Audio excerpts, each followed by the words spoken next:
Hello everyone, welcome to my presentation. First, let me thank you all for coming here today. My name is Ignatius Berliano Christivan, and I want to share about sugar, the path to obesity and diabetes.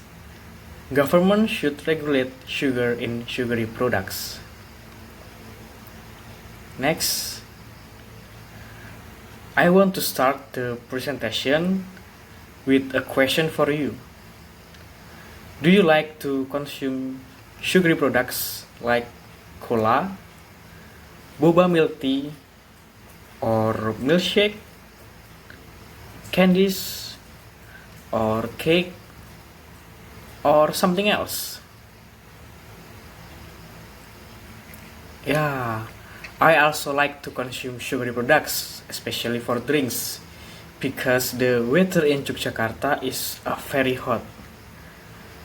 I think this sweet drink is becoming a trend. Without realizing it, we can drink 1 to 3 cups a day. Next, why am I discussing this topic? This because I am a 5th semester pharmacy student who is studying material about cardioendocrine, one of which is diabetes.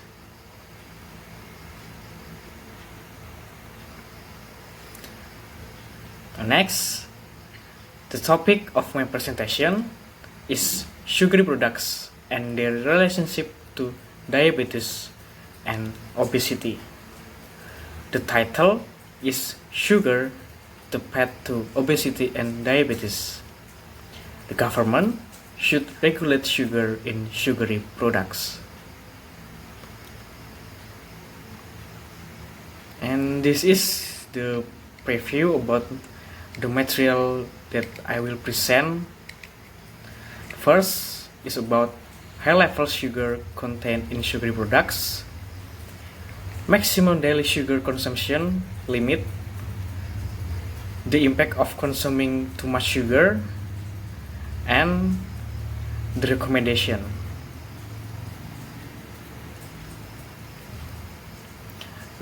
And next, I have a story to tell for you. This is John, who is a friend of mine. He likes to eat sweet foods. Every day, he drinks boba milk tea. Sometimes, he also drinks cola. He also likes to eat donuts and rarely does activities such as exercising. Currently, he is overweight. Recently, he went to the doctor and after checking, his blood sugar level was very high. So, even at young age like John can be at risk of developing diabetes. Maybe at this time, John cannot be considered diabetic because he has to carry out further checks. Next, the sugar levels. For example, each 350 milliliters can of cola contains around 39 grams of sugar, or the equivalent of 9.75 teaspoons of sugar.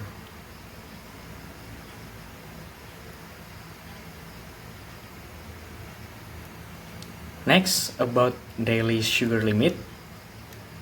Sugar consumption is only allowed around 25 grams or around 6 teaspoons per day. From this, it can be seen that the amount of sugar in 1 can of cola has exceeded the threshold.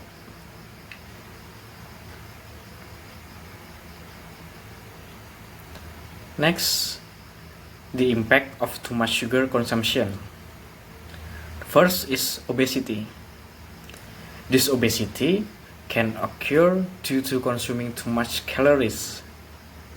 This is because sugar can easily increase body weight because it is high in calories with fewer other healthy nutrients.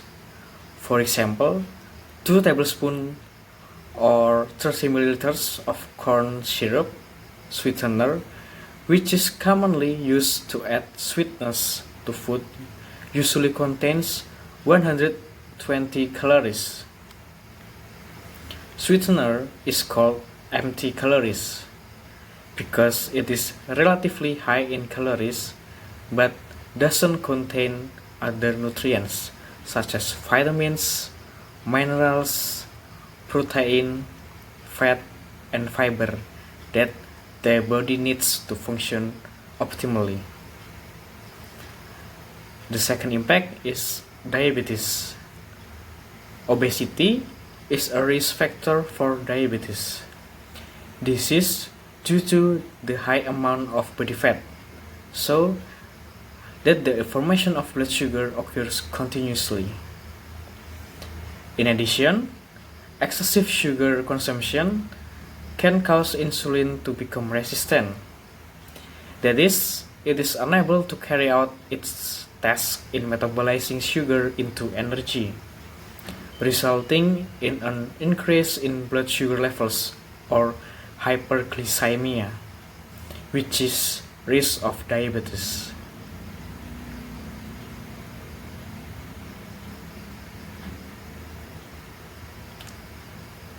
Next, about recommendation. First recommendation is reduce daily sugar consumption.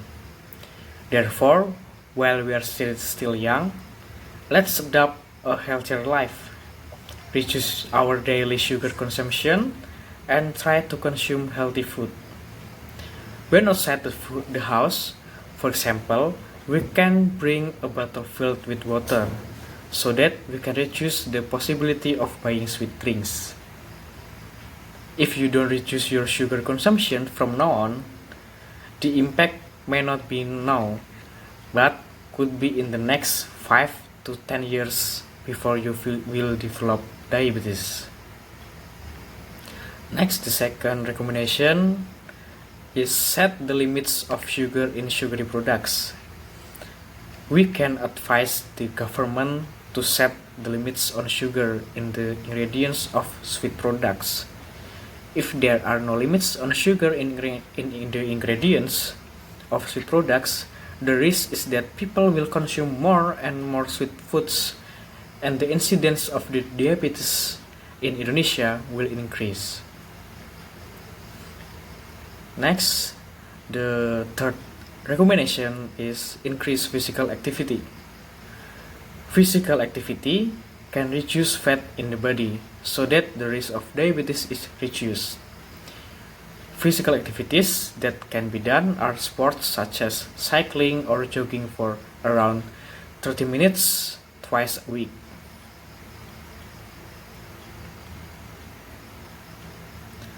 Next, in conclusion, excessive sugar consumption can cause obesity and diabetes. However, all of this can be prevented by adopting a healthy lifestyle, limiting the use of sugar in sweet products by the government, and physical activity. I have a quote from Thomas Carlyle that can give us encouragement to live healthier. He who has health has hope, and he who has hope has everything. And this is the references about this presentation. And that's all about my presentation. Thank you for your attention.